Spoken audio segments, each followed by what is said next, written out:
South Korea and the U.S. renew their commitment against North Korea's nuclear provocations, but both say they're not discussing joint nuclear exercises following remarks by President Biden that seem to contradict President Yoon's earlier ones. Choi Min-jung with more. South Korea and the United States are planning for a range of scenarios to deter North Korea's use of nuclear weapons. A spokesperson for the U.S. National Security Council stated Tuesday that Washington is committed to providing extended deterrence and that the allies are working on an effective, coordinated response against the regime's provocations.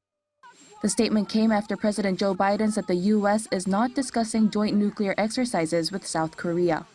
This appeared to contradict earlier remarks made by South Korea's President Yoon, who, during an interview on Monday, implied the possibility of joint planning and exercises related to Washington's nuclear assets. A senior U.S. administration official reiterated Biden's statement that the two nations aren't discussing joint nuclear exercises because South Korea is not a nuclear power. Yoon's press secretary Kim Eun-hae also explained that Biden had no choice but to say no because joint nuclear exercises can only be held between nuclear weapon states. Kim also confirmed that South Korea and the U.S. are discussing information sharing, joint planning, and implementation plans in relation to the operation of U.S. nuclear assets to respond to North Korea's nuclear weapons. The U.S. senior official also addressed that efforts will be made to enhance information sharing and planning, as well as an eventual tabletop exercise.